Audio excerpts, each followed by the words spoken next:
الشيطان اللعين الرجيم بسم الله الرحمن الرحيم الحمد لله رب العالمين والصلاة والسلام على أشرف الأنبياء والمرسلين وطه وياسين وصلى الله على سيدنا ونبينا وحبيب قلوبنا وطبيب نفوسنا وشفيع ذنوبنا وبالخاص اللهم صل على محمد وآل محمد وعجل فرجه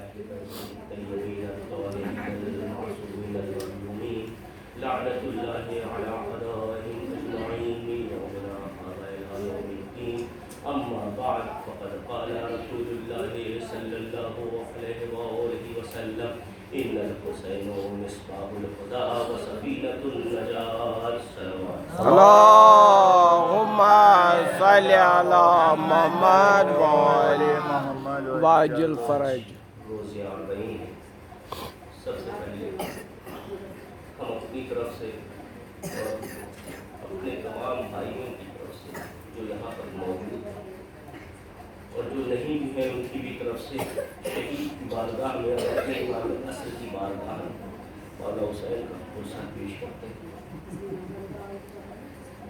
آج کا دن وہ قیامت کا دن ہے جس کے بارے میں کچھ کہا نہیں جا سکتا، لیکن چند باتیں چونکہ رسول کریم صلی اللہ علیہ وسلم کی اسی حدیث کے ذیل میں ابتدائی محرم سے میں گفتگو کرتا چلا اور آج جلد کا دن بھی آ گیا، اسی حوالے سے چند باتیں کہ رسول کریم صلی اللہ علیہ وسلم ارشاد فرما رہے ہیں کہ میرا حسین ہدایت کا چراغ ہے اور سفینہ نجات۔ اب یہ مجلسیں کس کی ہیں؟ یہ اسی حسین کی یاد میں ہم رکھتے ہیں، یہ اسی حسین مضمون کی مجلسیں ہیں کہ جس کو کربلا کے مقتل میں کوئی اور ریاست شکل ہے، تو یہ مجلسیں بھی ہمارے لیے ہدایت کا ذریعہ ہے۔ دیکھیے ہم کو جاگنا پڑے گا، اس کی وجہ یہ ہے کہ ان مجلسوں کے اوپر ظالم جانتا ہے اس نے لاکھ کوشش کرنے کے باوجود وہ ہم کو راہ حق سے ہٹا نہیں پایا، تو اس نے وہ کام کرنا شروع کیا کہ جب ہمارے اپنے ہی اندر انتشار پیدا ہو اور اس کو یہ معلوم ہے بہت اچھی طرح سے، ہم نہیں سمجھتے لیکن ظالم سمجھتا ہے کہ آج ہمارے پاس جو کچھ بھی ہے وہ اسی امام مظلوم کی عزاداری کا صدقہ ہے، آج ہم جو کچھ بھی ہے وہ اسی عزاداری کی وجہ سے ہے، آج ہماری اگر کوئی پہچان نہیں ہے صرف اسی عزاداری کی بنیاد کے اوپر، صرف انہیں مجالس عزا کی بنیاد کے اوپر۔ میں آپ کے سامنے ایک آرٹیکل پیش کرتا ہوں، نوائب ایک اردو کا اخبار ہے جو لاہور سے شائع ہوتا ہے، اس میں ایک مقالہ چھپا تھا اور چھاپنے والا بھی سنی تھا، وہ اس مقالے میں لکھتا ہے کہ تکفیریت نے جو حملہ شیعت کے اوپر کیا ہے تو وہ شیعت کی بنیادوں کے اوپر کیا ہے، گراس روٹ لیول کے اوپر یہ کام کیا گیا ہے۔ اس کا ریزن یہ تھا کہ تکفیریت آج سے نہیں ایک زمانے سے اس بات کا اعلان کرتی چلی آ رہی ہے کہ شیعہ کافر، یہ کافر ہے، یہ کافر ہے، ہر جگہ ہم کو کافر ثابت کرنے کی کوشش کی گئی، لیکن اسلام کے دوسرے فرقے اس بات کو ماننے کے لیے تیار نہیں۔ اس کا ریزن یہ تھا کہ وہ یہ جانتے تھے، ان کو یہ معلوم تھا، ان کو یہ یقین ہی نہیں ہوتا تھا کہ یہ کافر ہے، اس لیے کہ ہماری بھی مسجدیں اسی طرح، ہماری بھی نمازیں اسی طرح، سب کچھ ہم بھی ادا کرتے تھے، ہماری مسجدوں سے اذان بلند ہوتی تھی، ہم عزاداری کرتے تھے، وہ اس چیز کو ماننے کے لیے تیار ہی نہیں تھے کہ یہ کافر ہے۔ تو انہوں نے سوچا کہ کچھ ایسا کام کیا جائے کہ جس کی وجہ سے ان کو آسانی کے ساتھ یہ بات ثابت کی جائے کہ یہ کافر ہے۔ تو سب سے پہلا ہدف جو انہوں نے بنایا تو انہوں نے ہمارے غیر برادروں کو، ہمارے اہل سنت برادروں کو یہ بات کہنا شروع کی، ان سے یہ بات بتانا شروع کی کہ دیکھو یہ صحابہ کو برا کہتے ہیں، صحابہ کو گالیاں دیتے ہیں، صحابہ خلفائے راشدین کو گالیاں دیتے ہیں، ان کو برا کہتے ہیں، ان کے اوپر لعنت ملامت کرتے ہیں. لیکن کیونکہ ہماری مجلسوں میں حق بیانی ہوتی تھی اور لوگ آتے تھے، آ کر کے سنتے تھے اور کنورٹ ہوتے، بدلتے، ان کا ایمان بدل جاتا تھا. اس لیے کہ جو کچھ ملتا تھا یہاں سے حق ملتا تھا، یا تو یہاں سے تعریف ملتی تھی، باقاعدہ ثبوت کے ساتھ ہمارے علماء ان چیزوں کو پیش کرتے تھے. تو ظالم نے یہ سوچا، کہا کہ اس طرح سے تو نہیں ہو سکتا. کتابیں دکھانا شروع کی، سب کچھ کیا، لیکن کوئی مانتا نہیں، لوگ آتے. اب یہ ہوا کہ کیا کیا جائے کہ جس کی بنیاد کے اوپر ان کو روکا جائے. تو انہوں نے آپ کو کہا کہ دیکھو ایسے کام نہیں ہو سکتا، اس کا کام ایک طریقے سے ہو سکتا ہے کہ اپنے بندوں کو شیعوں کے ذاکرین کا، شیعوں کے عالموں کا لبادہ پہنا کر کے ان کے درمیان بھیجو اور ان کے ممبروں کے اوپر بٹھا لو اور ان کے ممبروں سے اپنا مقصد بیان کرنا شروع کرو. تو اب اس طرح کے ذاکرین آنے لگے، ممبروں سے خلفاء کو گالیاں دینے لگے، الٹی سیدھی باتیں کرنے لگے، تبرہ پڑھنے لگے. اس کا اثر کیا ہوا؟ ہم تو یہ کہتے ہیں کہ ہم حق بیانی کرتے ہیں، لیکن اس کا اثر کیا ہوا؟ ادھر سے وہ ظالم انہوں نے ان کو پن کرنا شروع کیا، ان کو پنچ کرنا شروع کیا کہ دیکھا اب تو تم نے اپنی کانوں سے یہ باتیں سن لی، اب تو تم کو یقین ہو گیا کہ یہ کیا کرتے ہیں، یہ امہات مومنین کے اوپر لعنت ملامت کرتے ہیں، یہ خلفاء یہ کہ السلام ہمارا اپنے مرجع وجہائے وقت کے اوپر، علماء کے اوپر، جنہوں نے یہ فتویٰ دے کر کے اس بات کو غلط ثابت کر دیا. فتویٰ آپ نے یہی دیا کہ خلفائے ثلاثہ اور امہات مومنین کے بارے میں اپنی زبان کھولنا خراب، ان کے اوپر لعنت کرا، اور بالخصوص اس جگہ کے اوپر کہ جس جگہ کے اوپر خلفشار کا خطرہ. یہ ترکیب ان کی ناکام ہوئی. اب انہوں نے دوسرا حملہ کیا کیا؟ دوسرا حملہ یہ کیا کہ جب مسلمان آپس میں ایک دوسرے سے ملتے ہیں تو ایک دوسرے کو سلام کرتے ہیں. تو اب ایک نیا شوشہ پیدا کیا، کہا کہ دیکھو وہ جانتے تھے کہ ہم اس طرح سے نہیں گمراہ ہو سکتے، یا تو علی کی محبت میں ہی مولا کائنات رسول کریم صلی اللہ علیہ وسلم کو وہ قول ہے کہ یا علی جس نے تم کو تمہارے مقام سے بڑھا دیا وہ بھی گمراہ ہوا، جس نے تم کو تمہارے مقام سے گھٹا دیا وہ بھی گمراہ ہوا. تو اس حدیث کا سہارا لیا گیا کہ دیکھو اگر مومن اور منافق کی پہچان کرنا ہے تو یا علی ہو. تو یہ جب آپس میں ملنے لگے تو ایک دوسرے سے یا علی مدد لینے لگے. اس کا اثر کیا ہوا؟ اب اگر ہم نے قرآن پڑھا ہوتا، ہم نے قرآن کو سمجھا ہوتا، تو سورہ انعام میں پروردگار عالم ارشاد فرما رہا ہے کہ اے ایمان والو، اے لوگوں، وہ لوگ جب تمہارے پاس آئیں اور تم سے ملے کہ جو ہماری آیات کے اوپر ایمان لا چکے ہیں، فقل سلام علیکم، تو ان سے سلام علیکم کرو، ان سے سلام کرو. تو یہاں پر کیا ہوا کہ ہم کو ایک تو قرآن کے خلاف کیا گیا اور دوسرے یہ کہا گیا کہ یہ تو عام مسلمان جب ملتا ہے یہ تو قرآن کے بھی خلاف جاتا ہے. قرآن کہہ رہا ہے کہ جب آپس میں مسلمان ایک دوسرے سے ملیں تو سلام کریں، لیکن انہوں نے تو سلام کے بجائے کچھ اور چیزیں شروع کر دی. یہاں کے اوپر بھی علماء نے ہمارا ساتھ دیا، علماء آ گیا اور انہوں نے کہا کہ دیکھو اگر تم کو یہی سدھ ہے، تم کو یہی کہنا ہے تو پہلے سلام کرو، اس کے بعد اگر تم کو کوئی جملہ ادا کرنا ہے مثال کے طور پر یا علی مدد ہے تو اس کو کہو. یہاں کے اوپر بھی وہ ناکام ہوئے. اب انہوں نے تیسرا حملہ کیا ہماری عیدوں کے اوپر.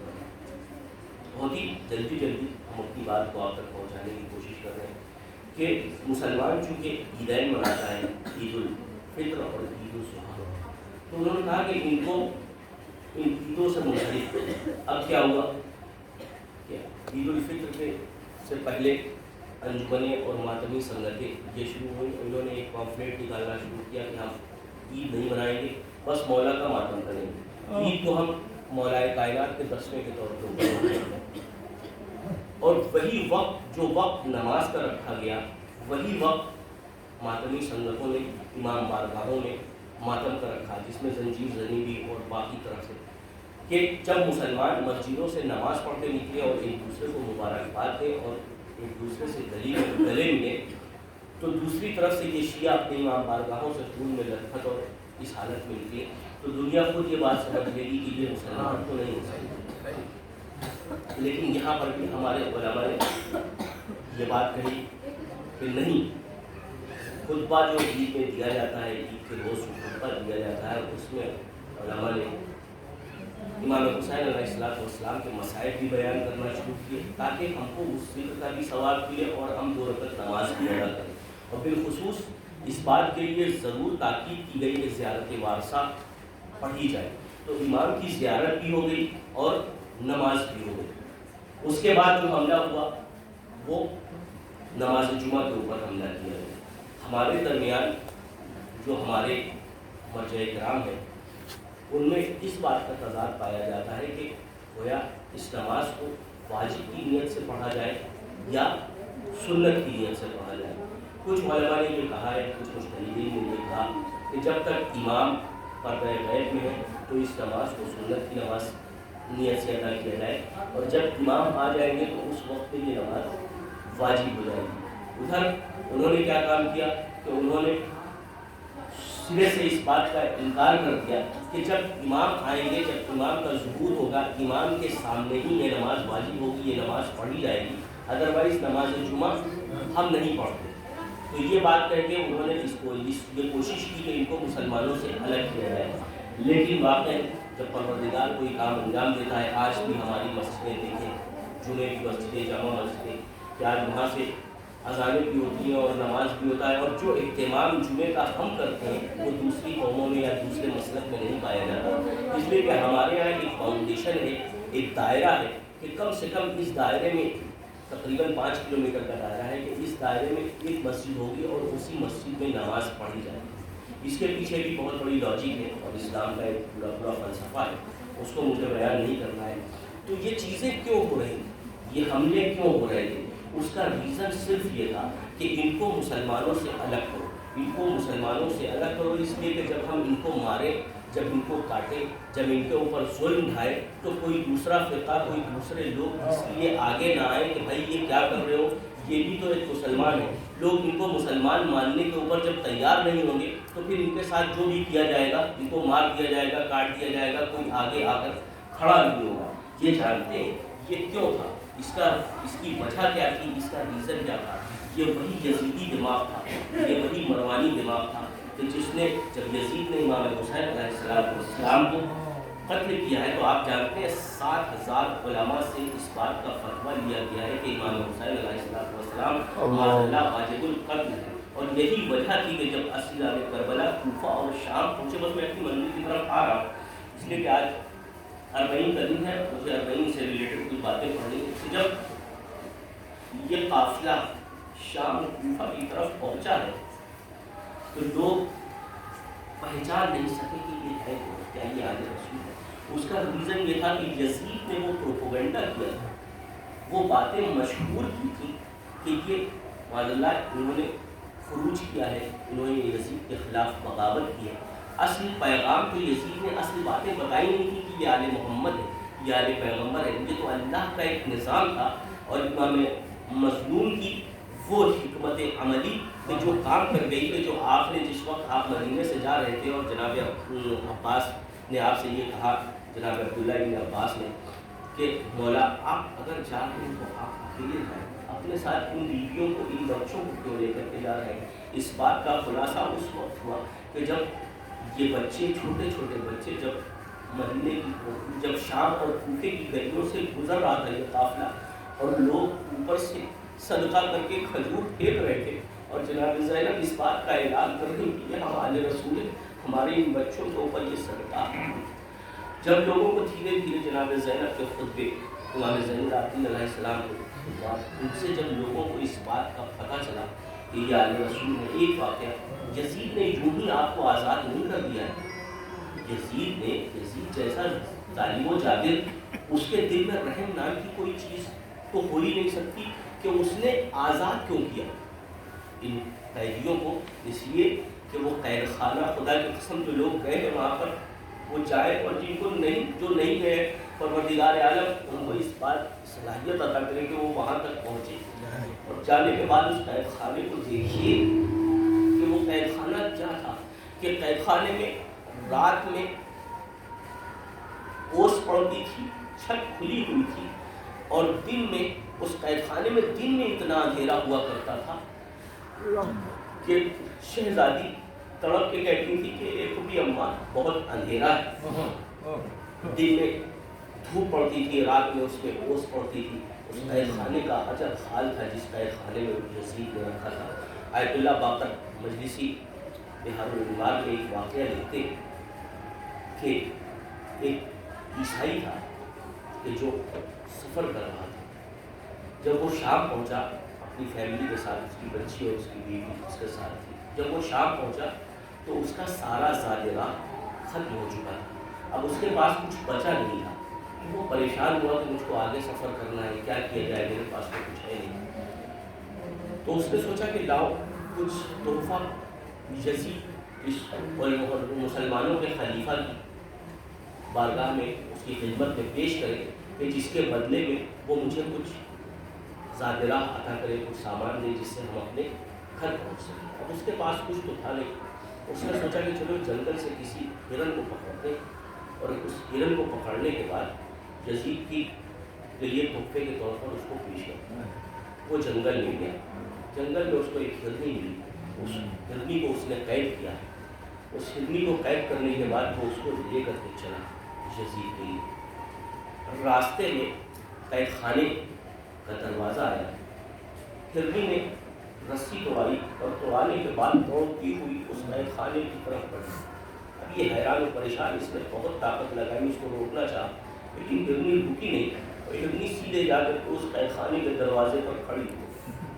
اور کھڑی ہونے کے بعد اس نے فصیح، یہ جملے ہیں بہار الانوار کے علامہ باقر مجلسی فصیح عربی زبان میں کہا، السلام علیکم یا اہل بیت النبوہ، السلام علیکم یا ابن رسول اللہ۔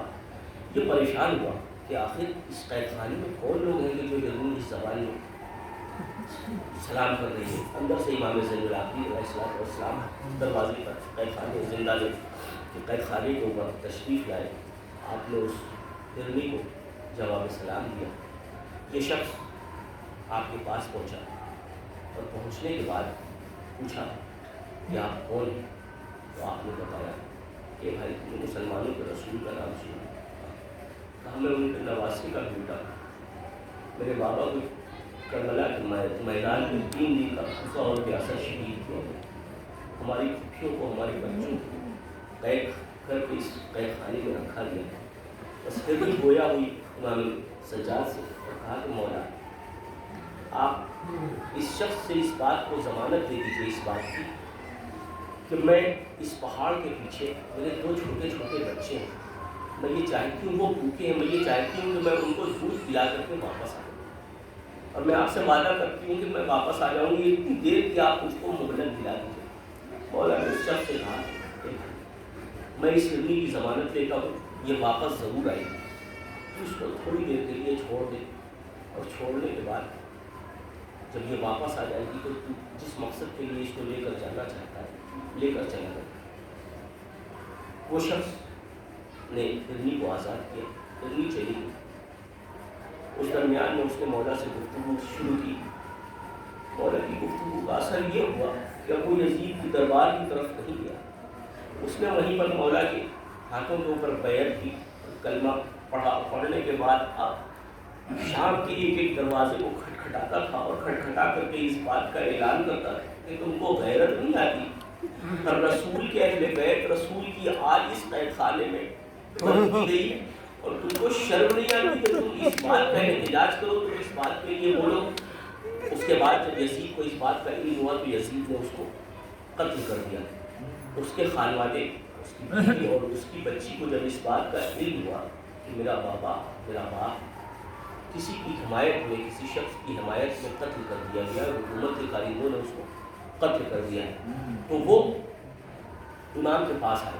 امام کے پاس آنے کے بعد کہا کہ ایک بار، اس کی زوجہ نے کہا کہ ہم ایک بار اپنے شوہر سے ملنا چاہتے ہیں۔ امام اس کو لے کر کے اپنے معجزے کے طور کے اوپر اپنے ساتھ لے کر کے جس جگہ اس کی اس جگہ کے اوپر پہنچے، اور پہنچنے کے بعد اس کو سلام کیا، اور اس کے بعد اس کو حکم دیا کہ میں علی ابن الحسین اللہ کے حکم سے تجھ کو اس بات کا حکم دیتا ہوں کہ تو اپنی قبر سے باہر آ جا۔ وہ شخص اپنی قبر سے باہر آیا، اس نے اپنی بچی اور اپنی بیوی سے گفتگو کیا۔ گفتگو کرنے کے بعد امام نے پھر اس کو حکم دیا کہ تو اب اپنی منزل کی طرف واپس چلا جائے۔ اس کے بعد شام کا ماحول اتنا منقلب ہوا کہ اب یزید کو امام مظلوم کو امام سجاد کو آزاد کرنا ہی پڑا، اس لیے کہ کوئی جانتا تھا کہ اگر ہم نے اہل بیت کو اب آزاد نہیں کیا تو یہ ممکن ہے کہ شام میں ہمارا تختہ پلٹ ہو جائے۔ اس نے ایک دن دربار سجا ہوا تھا، اس نے اپنے کارندے کو بھیجا قید خانے کے دروازے کے اوپر، بس میں اپنی منزل کی طرف آ گیا، اور بھیجنے کے بعد اس نے کہا کہ یزید نے امام سجاد کو بلایا ہے۔ جناب زینب توقع کہا کہ بیٹا میں تم کو اکیلے نہیں جانے دوں گی، میں بھی تمہارے ساتھ چلوں۔ امام نے کھا پی اللہ پر بھروسہ رکھے، میں دیکھتا ہوں کہ یزید نے مجھ کو کس لیے بلایا ہے۔ امام ادھر نکلے، ادھر پھوٹی کا دل تھا، بے چین تھا، جانتی تھی کہ یہ امامت کی نشانی ہے، میرے بھیا کی نشانی ہے۔ مصلی بچھا کر بیٹھ گئی اور پروردگار عالم سے دعا شروع کہ پروردگار اے یوسف کو یعقوب کی طرف پلٹانے والے میرے یوسف کو بھی میری طرف پلٹا دے۔ ادھر امام سجاد جب دربار میں یزید کے پہنچے تو یزید نے حداد کو بلایا۔ حداد کو بلانے کے بعد امام کی ہتھکڑیاں کٹوائی، امام کی گھڑیاں کٹوائی اور امام کا توق خاردار کٹوایا۔ روایت میں آتا ہے کہ حداد نے ہتھکڑیاں کاٹی تو بے چین نہیں ہوا، گھڑیاں کاٹی تو بے چین نہیں ہوا، لیکن جس وقت اس نے امام کا توق کاٹا تو تڑپ کر رونے لگ گیا۔ جب یہ حداد دربار سے باہر نکلا تو کسی نے اس سے پوچھا کہ بھائی یہ بتا کہ تو نے ہتھکڑیاں کاٹی تو تو نہ رویا، تو نے گھڑیاں کاٹی تو نہ رویا، ایسی کیا چیز تھی جب تو نے امام کا توق کاٹا تو تڑپ کر رو دیا؟ اس حداد نے پھر ایک صیحہ کیا، ایک چیخ نکلی اور کہنے لگا کہ بھائی وہ پتہ نہیں کون سی طاقت ہے کہ جس نے اس جوان کو زندہ رکھا ہے، ورنہ اس توق نے تو امام کو ذبح کر دیا ہے۔ آپ سوچیں کہ امام نے اس توق کو سال بھر اپنی گردن میں رکھا ہے۔ آزاد کرنے کے بعد جب توق کو بیڑی سے آزاد کیا، آزاد کرنے کے بعد یزید نے کہا کہ سید سجاد میں تم کو آزاد کرتا ہوں، اب تم اگر چاہو مدینے کی طرف واپس جانا چاہو تو واپس جا سکتے ہو، اگر یہ قیام کرنا چاہو تو تم یہی قیام کر سکتے ہو۔ امام سجاد نے کہا کہ یزید میں اس کا فیصلہ اپنی پھوپھی کی اجازت کے بغیر نہیں کر سکتا، میں پہلے اپنی پھوپھی سے اس بات کی اجازت لے لوں، اس کے بعد میں تجھ کو اپنا فیصلہ سناؤں گا۔ امام سجاد واپس قید خانے میں آئے۔ اب تو جناب زینب نے امام سجاد کو دیکھا تو غور سے نیچے سے اوپر دیکھتی رہی اور دیکھنے کے بعد سوال کیا کہ یہ بیٹا تمہاری بیڑیاں کہاں چلی گئی، تمہاری ہتھکڑیاں کہاں چلی گئی اور تمہارا توق کہاں چلا گیا؟ کہا کہ بھوکی اماں یزید نے ہم لوگوں کو آزاد کر دیا ہے اور وہ کہہ رہا ہے کہ تم اگر مدینہ واپس جانا چاہتے ہو تو مدینے واپس چلے جاؤ، اور اگر یہی قیام کرنا چاہتے ہو تو یہی قیام کرو۔ جناب زینب نے وہ حکمت عملی انجام دی اور السلام اس شہزادی پر کہا کہ بیٹا جا کر پہلے یزید سے کہو کہ ہم اس طرح نہیں جائیں گے، ہم جب سے ہمارا بھائی شہید ہوا ہے اپنے بھائی کی صف اعزا نہیں بچھائیے، کچھ ایسا انتظام کریں کہ ہم اپنے بھائی کی مجلس برپا کرنا چاہتے ہیں۔ یزید نے ایک مکان خالی کرایا، اس مکان میں اہتمام کیا گیا، شہزادیاں اس مکان میں آ کر بیٹھ گئی۔ مدینہ شام کی عورتوں کو بلایا گیا، شام کی عورتیں بھی اس مکان میں آئیں۔ اب سوچیں کہ اس مجلس کا کیا عالم ہوگا، اس مجلس میں جو آج سے 1400 سال بعد ہم آپ برپا کرتے ہیں اور امام کا مسائل بیان کرتے ہیں تو ہم آپ تڑپ جاتے ہیں اور تڑپ کر کے گریہ کرنے لگتے ہیں، ہم سے برداشت نہیں ہوتا۔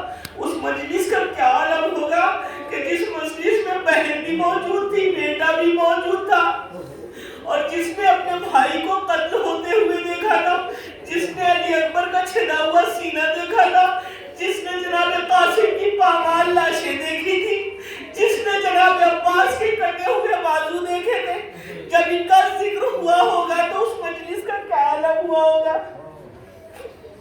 جناب زینب نے شرط رکھی کہ یزید سے کہو کہ ہمارے شہداء کا سر ہم کو واپس بھیج دیا جائے۔ یزید نے احتمال کیا۔ سب سے پہلے تو چھوٹی چھوٹی بالیاں آئی، جیسے ہی وہ چھوٹی چھوٹی بالیاں آئی جناب زینب تڑپ گئی اور ایک کونے کا رخ کیا جس میں ایک چھوٹی سی ننھی سی قبر تھی اور کہا کہ سکینہ، سب سے زیادہ مدینے کا وطن جانے کا تم کو شوق تھا، لیکن اے بیٹا آج جب رہائی ملی ہے تو تم نہیں ہو ہمارے ساتھ۔ اس کے بعد سرائے مبارک آنے شروع ہوئے۔ کبھی جناب عباس کا سر آیا تو جناب ام کلثوم نے پڑھ کے اپنی گود میں لے لیا۔ کبھی جناب قاسم کا سر آیا تو جناب ام فرما نے پڑھ کر اپنی گود میں لے لیا۔ کبھی جناب علی اکبر کا سر آیا، جناب ام لیلہ نے پڑھ کر اپنی گود میں لے لیا۔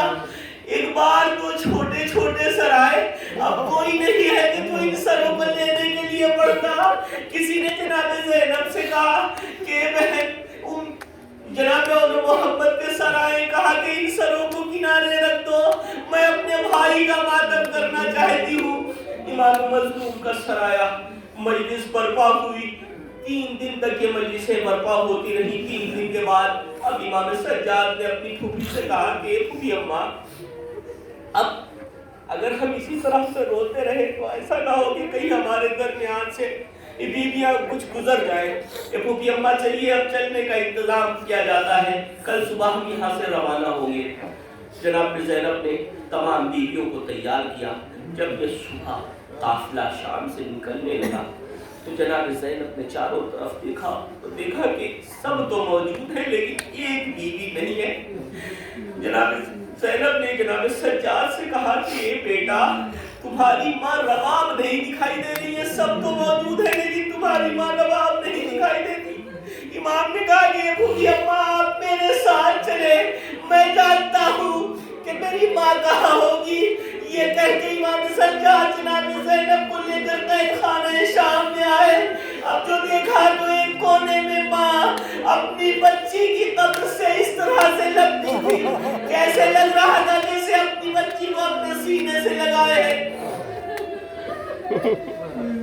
یہ قافلہ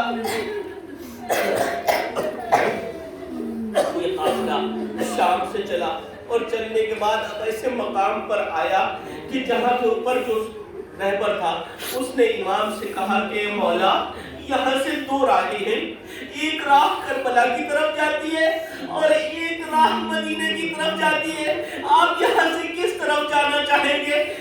امام نے پڑھ کر کے جناب زینب سے پوچھا کہ پھوپھی اماں یہاں سے 2 راہیں ہیں، ایک راہ کربلا کی طرف جا رہی ہے اور ایک مدینے کی طرف، ہم کس طرف چلیں؟ کہا کہ بیٹا ہم پہلے اپنے بھائی کی قبر پر جائیں گے اور پہلے اپنے بھائی کی قبر کی زیارت کریں گے، اس کے بعد مدینے پہنچیں گے۔ روایت میں آتا ہے کہ ادھر جناب عبداللہ ابن جابر، جناب جابر اپنے غلام کے ساتھ مدینے سے کربلا کی طرف آئے اور کربلا پہنچنے کے بعد یہ پہلا زائر ہے کہ جو امام مظلوم کی قبر کا پہلا زائر جناب جابر اور ان کا غلام یہ مدینے کربلا پہنچے۔ کربلا پہنچنے کے بعد جناب جابر نے فرات میں غسل کیا اور غسل کرنے کے بعد اب چاہتے ہیں کہ امام کی قبر کی زیارت کریں، لیکن آپ کو قبریں تو بہت دکھائی دے رہی ہیں لیکن امام کی قبر نہیں دکھائی دیتی۔ اسی انتظار میں کھڑے تھے کہ کس طرح سے امام مظلوم کی قبر کو پہچانے کہ دور سے دیکھا کہ کوئی قافلہ آتا ہوا نظر آ رہا ہے۔ فوراً تڑپ گئے پڑھ کر کے اپنے غلام سے کہا کہ دیکھ یہ قافلہ کس کا ہے؟ اس کو پلٹ کر کے آیا اور آنے کے بعد جناب جابر سے کہا کہ یہ امام حسین کا لٹا ہوا قافلہ ہے، اس میں سید سجاد بھی موجود ہے۔ جناب جابر کی آنکھ سے دکھائی نہیں دیتا تھا، آپ دوڑ کر کے امام کی خدمت میں آئے اور بس پڑھ کے امام کو اپنے گلے سے لگایا۔ میرا امام طلب کیا، کہا اے جابر ذرا سنبھل کر، میری گردن میں ایسا زخم ہے کہ جو مجھ سے برداشت نہیں ہوتا۔ جناب جابر امام مظلوم کے ساتھ قبر امام حسین علیہ السلام کے اوپر آئے اور گریہ و زاری کرنے لگے۔ امام مظلوم نے امام سجاد نے کہا کہ جابر اے نانا کے صحابی اب اس قبر کو چھوڑ دو اور دور چلے جاؤ، اس لیے کہ میری پھوپھیاں اور میری مائیں اور بہنیں میرے بابا کے قبر کے اوپر آنا چاہتی ہے۔ جناب جابر نے کہا کہ مولا میں تو نابینا ہوں، مجھ کو تو کچھ دکھائی نہیں دیتا۔ کہے جابر دکھائی تو نہیں دیتا لیکن سنائی تو دیتا ہے۔ میں نہیں چاہتا کہ میری پھوپھیاں جب اس قبر سے لپٹ کر بیٹھ کریں اور اپنے مسائل بیان کریں تو تم ان کی آواز سنو۔ یہ کہہ کر کے جناب جابر کو دور بھیج دیا۔ اب ساری بیویاں قبر امام حسین کے علیہ السلام کے اوپر آئی اور اپنے کو قبر حسین پر جناب زینب ام کلثوم نے گرا دیا، اور گرا کر کے اب جو نوحہ شروع کیا، ایک زبردست گریا تھا اور ماتم تھا جو برپا تھا۔ امام نے جناب زینب کو سنبھالا، کہا اے پھوپھی اماں اس طرح سے اپنے بھائی پر گریا کرے گی تو کہیں ایسا نہ ہو کہ ان میں سے کوئی بیوی کی روح قبض السرور سے پری پرواز کر جائے۔ کہا بیٹا مجھے میرے بچوں کی قبر دکھا دو۔ جناب امام سجاد نے ایک قبر کو دکھانا شروع کیا۔ اے پھوپھی یہ جناب حبیب کی قبر ہے، اے پھوپھی یہ دیکھیے یہ جناب علی اکبر کی قبر ہے، اے پھوپھی یہ انہوں محمد کی قبر ہے، اے پھوپھی یہ جناب قاسم کی قبر ہے۔ جناب زینب تڑپ گئی، کہا کہ اے بیٹا میرا ایک بھائی تھا جس کا نام عباس تھا، اے بیٹا میرے اس بھائی کی قبر نہیں دکھائی دیتی۔ جناب سید سجاد نے جناب زینب کو لیا اور لینے کے بعد کہا اے پھوپھی اماں میرے چچا کی قبر ترائی کی جانب نشیب میں ہے۔ لے کر کے امام سجاد جناب زینب کو ترائی کی طرف بڑھے اور ایک نشیب کی طرف بڑھے، اور بڑھنے کے بعد ایک چھوٹی سی قبر کی طرف اشارہ کیا، کہا کہ اے پھوپھی اماں یہ میرے چچا کی قبر ہے۔ جناب زینب نے بغور سید سجاد کو دیکھا، کہا اے بیٹا یہ تو کسی بچے کی قبر لگتی ہے، اے بیٹا میرا بھائی تو بڑا لہیم شریف تھا، یہ میرے بھائی کی قبر نہیں ہو سکتی۔ جناب سجاد تڑپ گئے، کہا اے پھوپھی اماں میرے چچا کی شہادت کے بعد ظالموں نے میرے چچا کی لاش کے اتنے ٹکڑے کیے کہ مجھ کو ان ٹکڑوں کو اس گڑھے میں دفن کرنا پڑا۔ انا للہ و انا الیہ راجعون۔